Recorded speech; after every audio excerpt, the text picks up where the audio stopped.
Hello, everybody, and welcome to the Moviescramble podcast. On today's show, we will be talking about the 93rd Academy Awards, which were held recently. Joining me are the full squad of Movie Scramblers. So, Thomas, how are you today? I'm very good, John, thank you. A wee bit of sunburn, as the weather was quite nice at the weekend, but I'm not going to let that stop me from talking about films. I'm dedicated. Although I do think it's quite funny, the fact that the weather's been absolutely fantastic all last week, all weekend, and the minute the pubs open back up and beer gardens, rain. I did notice that, yeah, that was fairly typical. And also joining us is the ever delightful Mary. How are you? I am also sunburned. Like, you can see the exact outline of what I was wearing in the garden on Saturday and Sunday, and for some bizarre reason, one big streak of it on my left foot as well, and I'm not even sure how that came about. But no, excited to chat Oscars and obviously catch up with you guys as well. Nice one. I am not sunburned, which is quite nice, actually, because I don't tan. I just go sort of lobster pink and then peel and then pink again. So it's not a good look in a West of Scotland man. It's a normal look, but it's not a good look, let's face it. So on with the chat. As I said, we are here to have a chat about the Oscars ceremony, which was happening just over the last weekend. It was held in two locations this year, Union Station and the Dolby Theatre in Los Angeles, with various international satellite sites as well. Due to coronavirus restrictions, there was limited numbers of people actually in attendance, but the producers decided that instead of doing what other ceremonies have done over the last couple of months, they wanted actually people in a room rather than on Zoom calls and people sitting in their jammies and all this sort of stuff. So they had the main presenters of the awards and most of the recipients turning up in various locations, which we will talk about that a little bit later as well. The ceremony was opened by Regina King. She's an actress and also the director of one of the nominated films, One Night in Miami. Quite a powerful opening to the ceremony. It was made to look as if it was a Hollywood film. The opening was all done in one shot, following her walking into Union Station and up on stage. And she nearly fell over at one point as well, just before she started talking. But she made a bit of a joke about it and about it being live TV, and then sort of rolled into the ceremony proper. In contrast to previous years, the ceremony started with a political message rather than a comic message, which was probably right given the kind of times we're living in and the events over the last couple of weeks. And then we went into the awards. Now, as with the last 2 years, there were no hosts. It was all just presenters. And it seemed, from my perspective, that it was a much more organised situation. Same way as they did with the BAFTAs, in that it was more regimented. There wasn't as flabby TV, if you like. What did you think, Mary, about the whole kind of setup and everything to do with it? What did you think about how they put it together? Do you know, I was a bit dubious about the dual locations because I didn't really feel that had worked for the Golden Globes because there was that slight delay between the two presenters. But actually, I thought it worked really well. There was obviously kind of this insistence that people be there in person. I guess it was kind of nice to see a bit of glitz and glam and proper red carpet and people actually sitting together and getting up to receive awards, because we haven't really seen too much of that during awards season. But I thought that it flowed really well. As you say, there was less of the kind of flimsy chit chat. It was kind of to the point, and it was like, you know, one award after the other. People got to express a little bit more in their speeches, and I just felt it kind of trimmed out all the rubbish that you usually fast forward. If like us, obviously as UK viewers, you're probably not watching at 2 a.m. So I thought it flowed really well. I thought it worked. Cool. Thomas, what did you think? I liked the setting of it as well. It looked a lot more kind of intimate and exclusive, which the Oscars is an exclusive for the elite, closed off shop. I don't think you see the kind of big awards and the big audience and stuff you're watching. It kind of gives you that, you feel part of it. For what I've seen of this, I didn't feel part of it. I felt like a viewer, and it's intimate, closed down kind of exclusivity of like this is a small wee elite club that you can't come into. To me, although I may keep it sounding being negative, actually represented the actual feel and tone of the Oscars a lot more. I think it worked better for that. Yeah, I definitely agree. It seemed a lot more intimate than previous years when it's a massive big audience, and it seems a bit more unwieldy in these sort of situations. So yeah, it was definitely a lot better. Now, for me, the locations didn't really matter because they kind of set dressed them in reasonably similar ways. So there was reasonable transitions between them. But looking at the ceremony itself, obviously this year being somewhat different due to the ongoing coronavirus, there were a greater number of films actually up for Oscar nominations than previously, which had something to do with the fact that for the first time since 1934, films were being considered for more than 1 year because they extended the period up until then. I think it was the end of February, I think they extended it to. For all the variety, we got the same list of films that we seem to get at every other film festival. Leading the pack was Mank with 10 nominations, which didn't really surprise because it's a film about making films and Hollywood and everything, and the Academy loves that sort of stuff, which is no real surprise. So let's get into the awards themselves. Now, the big winner on the night, to no one's great surprise, was Nomadland, which won Best Film, Best Director, and Actress, pretty much mirroring the BAFTAs. There's not very much you can say about these because it wasn't contentious in any way. They were the front runner for such a long time that it seemed that they were pretty unstoppable. Usually with these things, you find that there's some sort of scandal erupts, and usually done by another Oscar-nominated film in order to try and derail the film from actually getting voters on their side. Now, this time it was a wee bit about Amazon working conditions not being portrayed as being particularly bad, but apart from that, there was nothing really stopping this film at all. There just didn't seem to be the contenders about it.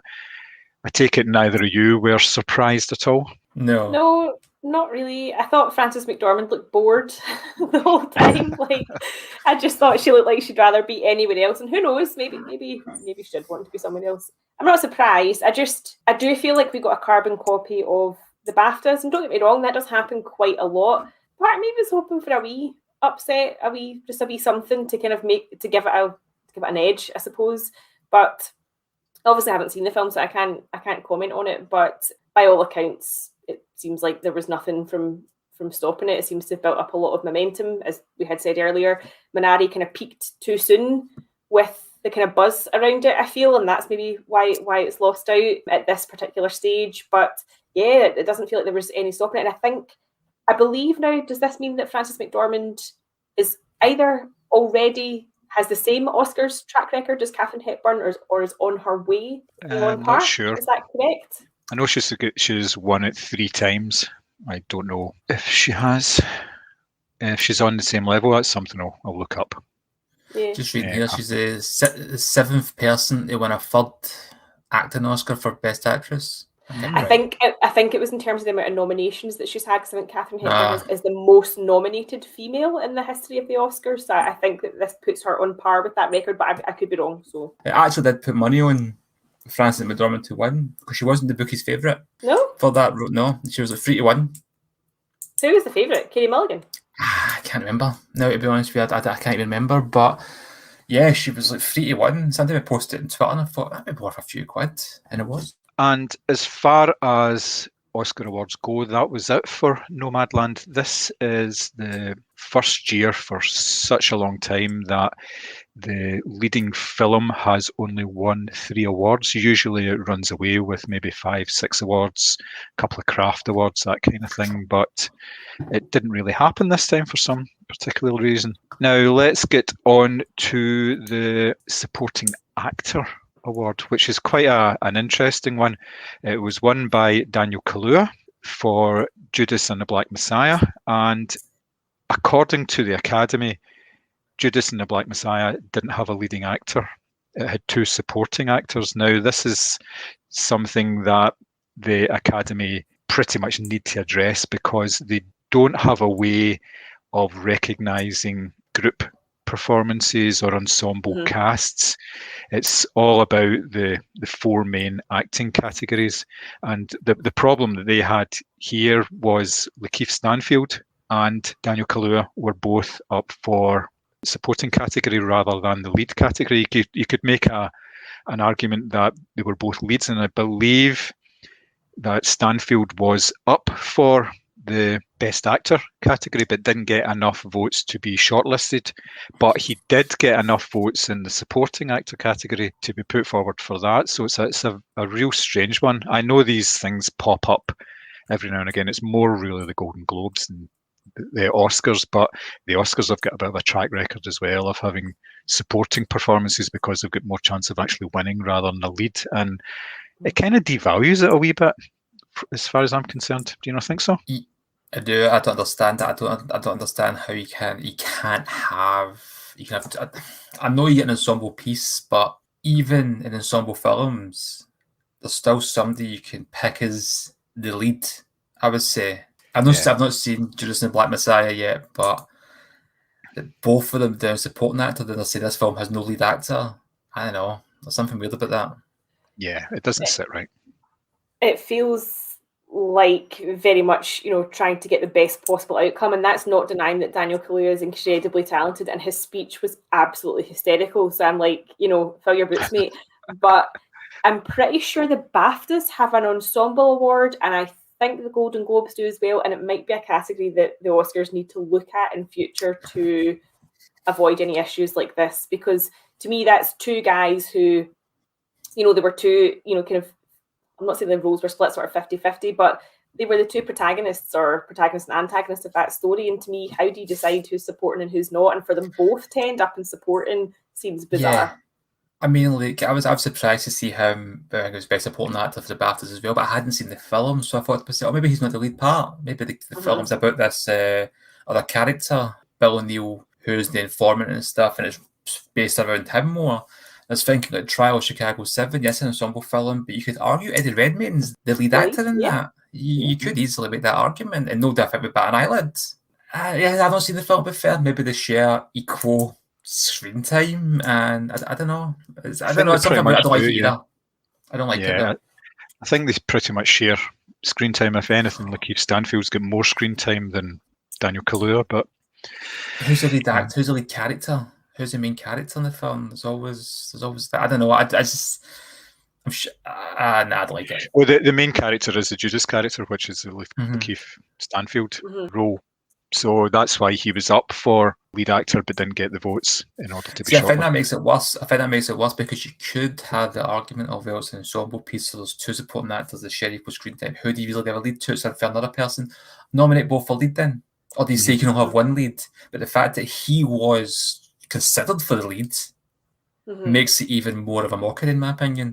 Because whenever you look at it, supporting actor is below lead actor in the awards. Yep. Yeah. Okay, moving on to supporting actress, which was Yoon Yoo-jung for Minari, which wasn't really a surprise at all. She was very, very good in that film, and it's kind of difficult to fault anything. Obviously, it was a reasonably tight category. It had Amanda Seyfried, Olivia Colman, Glenn Close, which, oh man, I mean, there was obviously a big campaign for Glenn Close to get someone from us. I think she's been nominated 8 times now, I think it is, but she was, it would have been a bit of a travesty if she got it for this role. She should have got it for her previous role, which was The Wife, I think it was. That was the film from a couple of years ago. Jonathan Pryce. That was a good movie, and she was excellent in it. And actually, so she never won an Oscar. No, she's been nominated a number of times. So it's one of these ones that give it to her before she stops doing stuff. I'm pretty sure they're making a film version of Sunset Boulevard, and she's obviously reprising her role that she played on stage with the Andrew Lloyd Webber musical. So that might be the Oscar win for her. She was excellent in the stage play. No complaints there. So that might be her crowning glory. But yeah, Hillbilly Elegy doesn't look particularly good. When I saw images of her from that, I immediately thought of the Mel B character from Bo Selector. It Oh was my just, God. it wasn't flattering in any way. No, you're so right. It's those glasses, isn't it? It's Yeah. those exact glasses. That's so funny. Do you know what I'll say though? As much as I'm very happy with the deserved winner in this category, I do. A part of me would have liked Maria Bakalova to have won, just for the acceptance speech alone.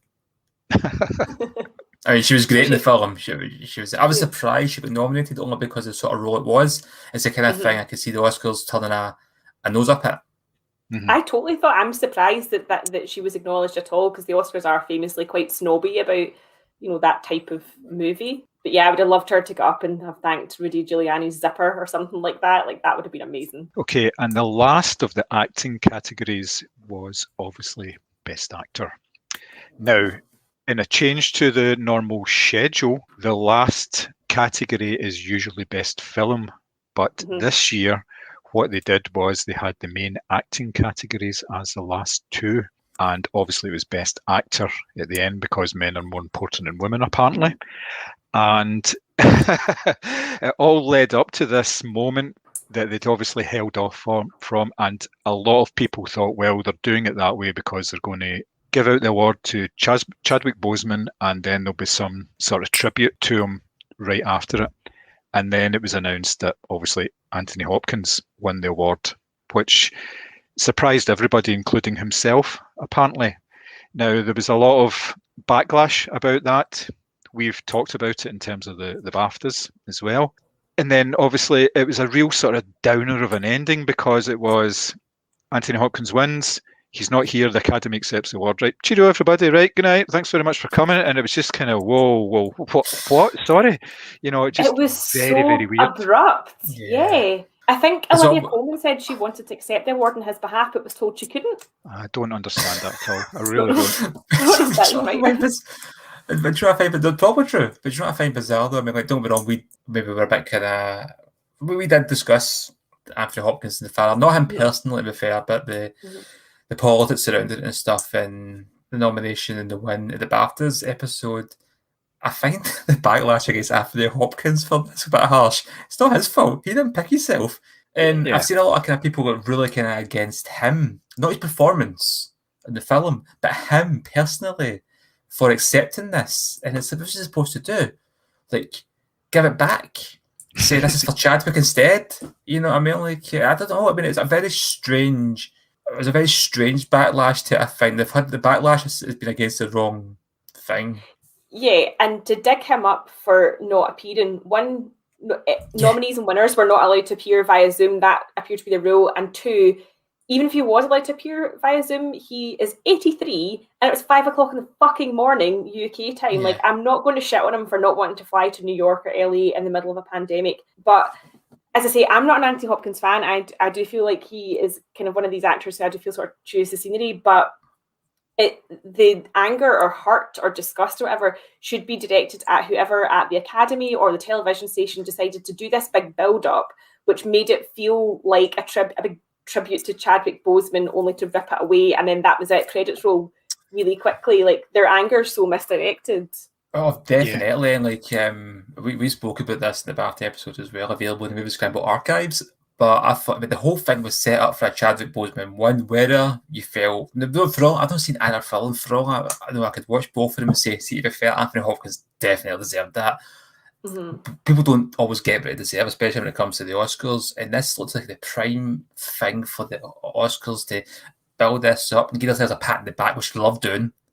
They did it last year with Parasite. They didn't just say Parasite's got best film because it's deserved. It was like, look, we're giving Parasite best film because we're so good. I feel that every time the Oscars does something right, they congratulate themselves for it. We're diverse. Yeah.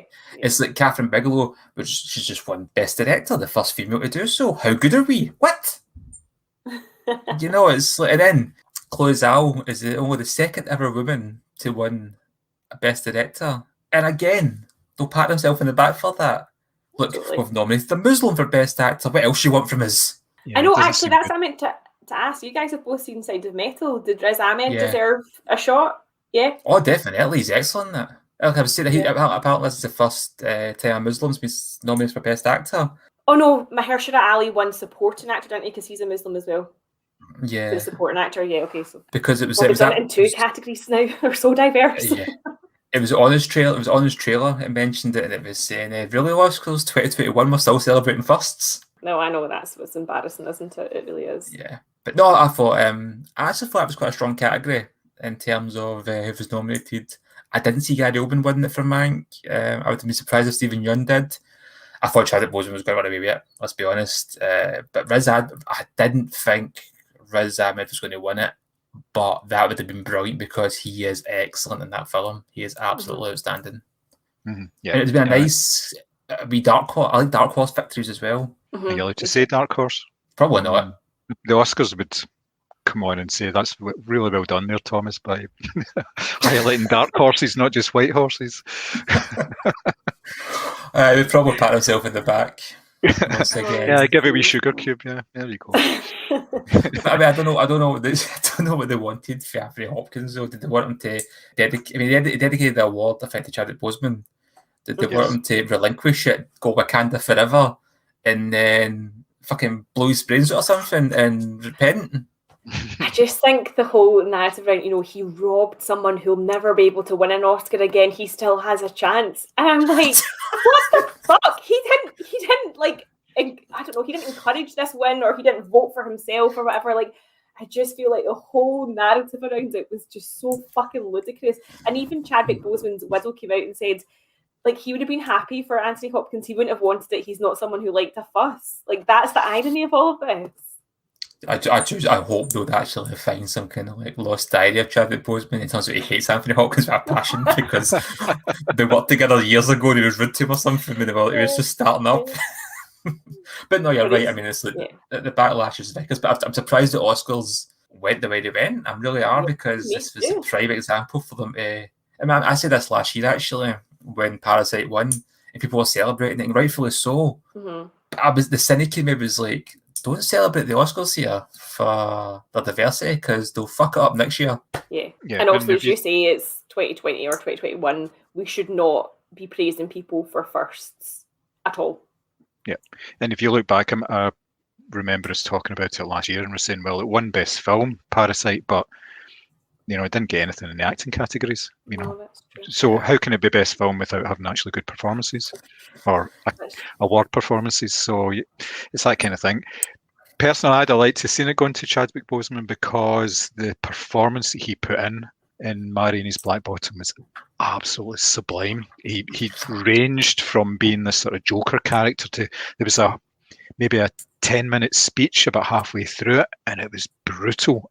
Absolutely brutal, and the way that he pulled that off, just amazing. It was really, I mean, he's a very good actor anyway, so yeah. But that's the kind of the sort of Oscar baity moment there, but obviously it wasn't enough, and that's down to the Academy. It's not down to, like you say, Anthony Hopkins. He did his performance in the way he did his performance. It was quite a showy one, obviously, because it attracted the attention of the Academy in the first place. So yeah, but by no means he's got nothing to feel sorry about at all. Yeah, I find it quite strange that there's a lot of vitriol out there for him. It's not very nice at all. Let's face it. So then it was a nice one with original screenplay where Emerald Fennell, is it? Well, I still thought it was Fennel, but they all kept saying Fennell at the awards, and I was like, I'm thinking Fennel like the onion. Maybe I don't know. Well, funny you kind of mentioned about pronouncing names there, because I was watching a clip on YouTube where it was Stephen Yeun on Conan O'Brien or something like that, on some talk show, and he was talking about how he's Conan, who his friend, I think it was Conan O'Brien, had been mispronouncing his name for years, and he just was too polite to correct him. He's like, but I thought I was saying it right. I thought it was Stephen Yeun. I thought I was really trying to put the accent. Yeah, I know, but it's not. Oh, he's usually sweet. He's a really nice guy. Okay, so that was quite a good one for Promising Young Women. I thought that was pretty well deserved. It was good to see that film actually getting a bit of recognition, even though it missed out in some of the other categories, especially Carey Mulligan. But again, that's some strong nominations there. That's a tough category. Minari was great, Zona Metal was great. I've not seen Judas and Black Messiah, but by all, it looks great. I mean, it looks like something I'm really going to enjoy. Travis Chicago 7, Alan Sorkin. I mean, I like love him or don't, but it was a great script in my opinion. But I just watched Promising Young Woman recently. Yeah, I loved it. I thought it was an excellent film. It really took me by surprise how good it was. I was expecting to enjoy it. I knew people would liked it, and I know you're a big fan, Mary, says so in your review, but I was really surprised with how much it impacted me. Adapted screenplay went to The Father, which was adapted by Florian Zeller from his play, and that beat off. That doesn't sound right. That was the victor over the Borat movie, Nomadland, One Night in Miami, and The White Tiger. So again, a reasonably strong cast. The Father beat off The White Tiger in One Night in Miami. Oh dear! I thought One Night in Miami would have got that, or at least a couple of awards. I enjoyed that. Don't get me wrong; I didn't think it was the best movie I had seen all year, but I thought there was certainly Aldous Hodge and I forgot his name, the guy from Hamilton. Sammy, help me out here. Leslie Odom Jr. Yeah, so I thought they were excellent, and I actually thought that the script itself was really interesting. So I'm kind of surprised that it didn't win the screenplay category, or just anything really in general. Am I the only person who thinks like Borat being best adapted screenplay is I know it's based on a character and That's these a really sketches. big fucking stretch. I think so. I'm glad. Yeah, I think so. Yeah, it's not adapted from that, award-winning novel, Borat. Like, to me, adapted screenplay's got to be something that's either come from, like, a play, a radio play, or a book. Or am I being unfair? Yeah. No, I think it's based on a character. Yeah. That's what it actually says in the notes. It says based on the character by Baron Cohen. So it's based on an existing character rather than based on... But that same logic, I mean, Judas and the Black Messiah and Travis Chicago 7 are both based on real people. Mm-hmm. Yeah, but the Borat film is a follow-up film. Character, it's not a... Yeah. I don't know. I'm not buying that. I mean, like, Yeah, listen, listen, I don't agree with that either. Yeah. I mean, I don't know why they thought they'd have a better... Again, I feel like it's all political. I feel it's like, we'll go for this category because we've got a better chance, when they go to submit. But I'm not having that at all. It's not adapted screenplay at all. Well, I don't think it's so. You can have that. You can have an issue with that. You don't take it out in fucking Sacha Baron Cohen. No, I didn't berate him for submitting himself. How dare you think you could win that? You've robbed a man of his chance. I don't know. So moving on to Best Animated Feature, no surprise that Soul won it. Although I would really have liked to see the Shaun the Sheep movie Farmageddon winning it, because that's a fucking brilliant movie. It's really funny. Yeah, it's so good, man. It's pretty much a perfect comedy film without any dialogue in it. You can't get much better than that. And if you don't laugh at it, then there's something seriously wrong with you. I think I've said that before as well. Is Feathers McGraw in it? He's my favourite. No, that was Chicken Run, wasn't it? No, it's the penguin. Oh, that was the rubber glove. Yeah. Oh yeah. No, I really love that character. I don't know why. Like, even just looking at him makes me laugh. I think there was a lot of shit directed at Soul because people wanted that. Is it Wolfwalkers?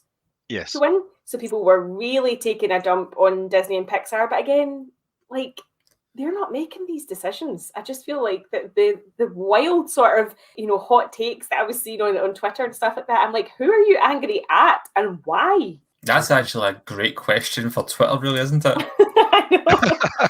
Just in general, yeah. Yeah. Put that out there, Sammy. You've got a large enough following. Oh dear. And then we move on to Best International Feature, which was won by the Danish, well, by the time we get to see it, it'll probably be the Danish remake of the American film called Another Round, directed by Thomas Vinterberg and starring Mads Mikkelsen, everybody's hunky Dane, as far as I'm concerned. Obviously, we've talked about this film a couple of times now. We all love it. Is there anything really left to say about it? I don't know. No, I just thought his speech was beautiful. I thought his speech was really lovely. And when he started to cry, I was like, oh God, I'm going to start crying as well. And yeah, just don't fucking remake it. Just let it be. Yeah. I don't think we should spend too much time on it because, well, as you said, we've discussed the film at length. But I mean, this is a film that's very, very Danish and applies or really appeals or works in certain cultures. I don't think Americans are known for their drinking prowess. And what's it going to be to DiCaprio's in the roles? You're going to rock up to a party with a 4-pack and go, look, lads, I'm getting crazy tonight. I saw a tweet about it saying about the supporting cast. Somebody suggested David Hasselhoff, Charlie Sheen, and a CG'd version of Dean Martin in the supporting cast. I thought you were going to say Oliver Reed, but Dean Martin's even better. I'm sure Scarlett Johansson can get a role there somewhere. I was actually thinking about the female lead, and I was thinking about somebody that would be age inappropriate for it. So somebody like Zendaya or something like that as his wife, you know. Aye, I'd be perfect, absolutely perfect. Or just have Eddie Murphy play every part.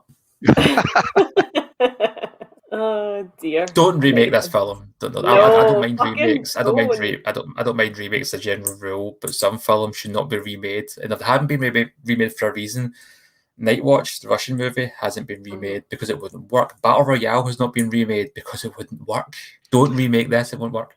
Well, Parasite has apparently been remade, but it's been done as a television show rather than a film. I've heard, yeah. But apparently it's got nothing to do with the film, and it's a completely brand new set of characters, which I don't really understand how they can claim a link, but that's what I've read.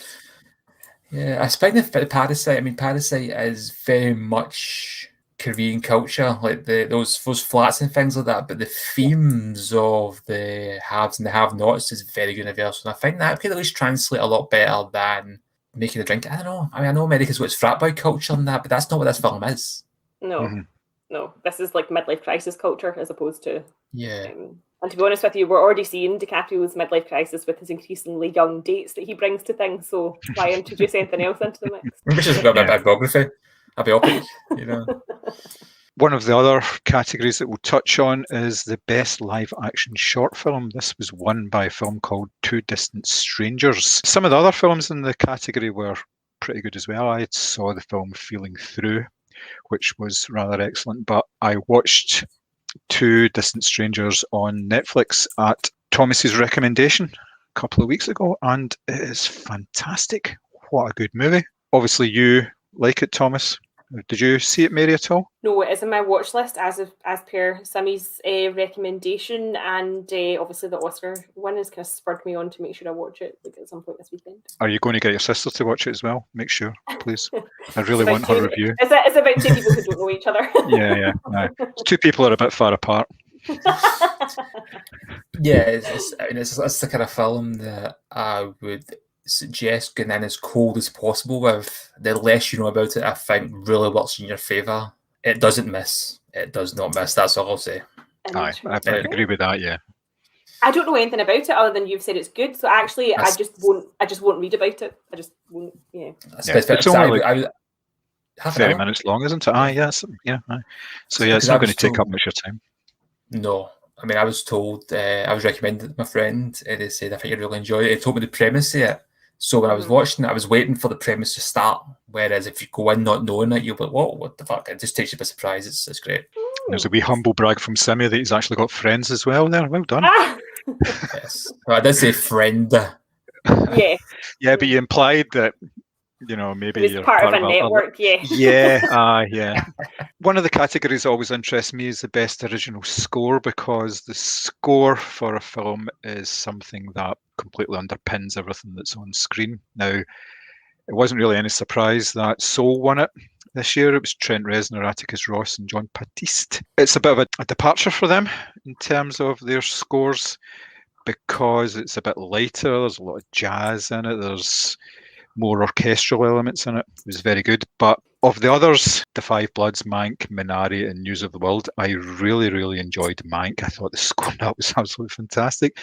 And News of the World was really good as well, which it was a film that didn't get enough sort of love as far as I'm concerned. It was another great Tom Hanks performance, but it just wasn't there. With scores, it's very personal thing anyway, isn't it? Is that the one that's on Apple TV? The big kind of Western? one. Yes. Wasn't Yeah. was that off on Netflix for some reason? Does Tom Hanks have some sort of exclusivity deal with Apple or something like that? I'm not sure. I'm not sure if he does or not, but yeah, it was a pretty good movie, News of the World, but it was criticised because it was a bit of a departure for the director. It was more of a straightforward story rather than fast-paced, fast cuts, all the editing and all that. So yeah, it was a wee bit different. So it's a bit of a shame. I didn't realise Paul Greengrass directed it. Yeah. I don't know that either. Speaking of editing, the categories for sound mixing, wasn't it? Sound mixing and sound editing were merged into one this year rather than having two awards because there's an awful lot of overlap between the two categories. And Sound of Metal got its only award for this one, which I thought was very well deserved. It's obviously a film about sound and the lack thereof, so getting that across on screen was no mean feat, and I thought it did very well. You agree, Thomas, or not? No, I agree 100%, but it won 2 awards. Did it? Okay. It won Best Sound and Best Film Editing. Ah, right, okay. Other awards were obviously a lot of the craft awards, as I say. Mank won Best Production and Best Cinematography, which was pretty good. The the cinematographer listed for Mank is Eric Messerschmidt, which is just a fantastic name. That's just brilliant. I wonder if he does actually have anything to do with the iconic planes and the iconic aircraft company, but probably not. Best makeup and hairstyling went to Ma Rainey's Black Bottom. Now, this is just a repeat of the BAFTAs in terms of what I said there. It was to do with the fact that it's always the period dramas that seem to get these awards, and it picked up the best costume design as well. It was very well deserved. Obviously, it was really good, but I don't know what else you can say. You're not going to get a modern film getting best makeup and hair. It's usually always something retro, which is a bit of a it's almost as if I'm putting it down. No, but I know exactly what you mean. No, it's a very recurring theme, and you wonder if they even put much thought into it, or it's an afterthought when it comes to the world. I can just mention a wee bit about Best Sound over Sound of Metal. If you've seen it, it seems like this award was made for the film in a sense. But one of the most important things to mention with the sound in that movie is how it's used, and when it's not used, when there's no sound. And yeah, I think this is a film that a lot of people might sleep on, unfortunately. But it's on Amazon, so I would definitely recommend it. And one of the last categories is the best visual effects. Now, this was the one and only win for Tenet. It was up against Love and Monsters, The Midnight Sky, Mulan, and the one and only Ivan. Now, I couldn't really see anybody else getting it, to be perfectly honest, based on what was actually up on screen in Tenet. I read a few criticisms of it saying, well, they just shot stuff and then played it backwards. What's outstanding about that? They're not really pushing it then. You're not really pushing the boundaries until it was pointed out that they were shooting stuff forwards and backwards and they're putting stuff together and they were actually having people going back and forward at the same time. So, get a fucking grip, I mentioned this in the BAFTA one as well, but how is Tenet not up for Best Film Editing? Because that film was so well edited, in my opinion, especially the fight scenes and the action and stuff. And as you mentioned, the whole kind of it's going forward, it's going backwards and that. And I only went to see the film once. I know you went to see it a couple of times, John. But I remember watching the free time, the motorway scene, and how they've managed to make it look as if this car's going forward, but this car's going against time.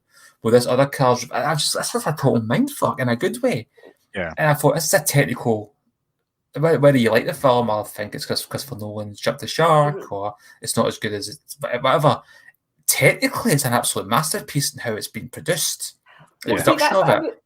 That's what I was saying earlier about you cannot enjoy something and still critically appraise it, and by that I mean you can still find the good in something that you haven't necessarily enjoyed. It's maybe not ticked all your boxes or whatever, but yeah, I mean, to me, how Tenet was so over, especially at the BAFTAs, it's so overlooked. I just thought that was really strange, and yeah, and it was nice for it to be acknowledged in some way. I know it's definitely, from what I've seen, it feels like it's not the majority of people's cups of tea, but the sheer craft involved in making something like that is definitely deserves to be celebrated.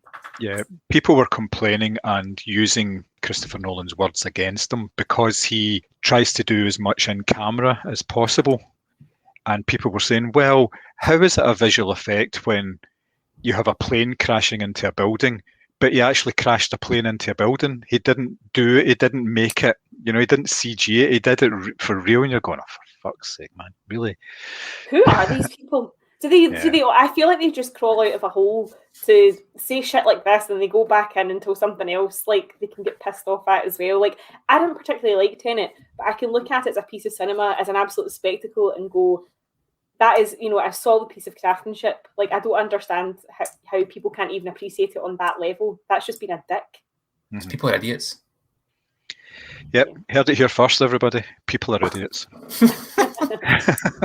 So that kind of brings us to the end of the look back at the Oscars. It was pretty much deemed not to be a success in terms of viewership. There was, I think the initial figures were 10.4 million people viewed it in the US, which was 56% down on last year. It was basically the lowest number of people who have watched the ceremony since it started, I think, which is not good. The big winners on the night were Netflix, who got 7 awards, followed by Disney, who got 5. 3 of those were obviously Nomadland, based on the fact that they own Fox now as well, because it was a Searchlight film. And I think it's this weekend, I think it's Friday, Nomadland comes to Star. So if you haven't seen it, then obviously you get a chance to see it. Same criticism I've had for the BAFTAs I had for this. A number of films you couldn't see anywhere. There's a problem with it, But that's just the way of it. So, any closing remarks from either of you fine people? Do you know there was a Pinocchio film released a couple of years ago? Yes. Is this the one with Roberto Benigni? Yes. Yeah. Mm-hmm. I kind of feel that kind of flew under the radar a wee bit. It was up for best makeup and hairstyling, which is no mean feat when you've got a wooden puppet, What's your job? I put lipstick on a bit of wood. That's me denigrating a whole category. That also sounds like a euphemism, but we'll not go there. Yeah, only you would think of that, yeah. In 2056, we'll have our first real wooden boy nomination. So, do you think it was a success or a failure? What did you think? I mean, how do you really measure success when it comes to the Oscars? I think they've done well enough to again, this will pat themselves in the back with Nomadland. I just don't know what they were thinking with the best actor thing, and I don't know what they were thinking giving it to Anthony Hopkins. I just don't know why they were thinking and structuring it to give the impression they were going to give it to Chadwick Boseman at the end of this big tribute and give it to an actor who wasn't even there. They didn't have to do that. I just don't get that. I don't understand it at all. They could have put any nomination at the end and ended at the high. Yeah. But it was bizarre. It's not that they didn't know who the winner was. Yeah, it just did seem like a very strange setup. My big thing for the night was I actually thought Best Original Song was going to be the tightest contested category, because you had AOC, Hear My Voice, and obviously Husavik, which I'm a big fan of, and it was a song from Judas and the Black Messiah that was just not even a contender up until that point. So that kind of surprised me. And based on our chat sort of earlier, I'm now campaigning for a documentary film to be made about Paul the Octopus, because that to me sounds like Oscar fodder for sure. Yes. On that note, then we shall leave the Oscars for another year, and no doubt we'll come back next year and heartily complain that it's not getting any better, and the figures will be down to like 2.4 million people watching it. And the first interracial being, no doubt, will actually be nominated, and it'll be another first for the Oscars, or it'll be a frog up for Best Supporting Actor or something. I don't know. I'm sure they'll come up with something and celebrate it in the way that only Hollywood can celebrate it. If you our audience have any thoughts on the Oscars, and judging by the way social media lit up afterwards, I'm sure at least one or two people have thoughts on what actually took place at the ceremony and the winners and losers. Please do let us know. You can find us on all the normal social media channels at Moviescramble, and we are available via email at podcast@moviescramble.co.uk. Somebody please send us a message. This is getting it's getting embarrassing now. Goodness sake, we're not even getting hate mail. So that's how bad it is. So that's us for another podcast. Thank you very much for listening, and we shall see you later on. Bye-bye. Bye.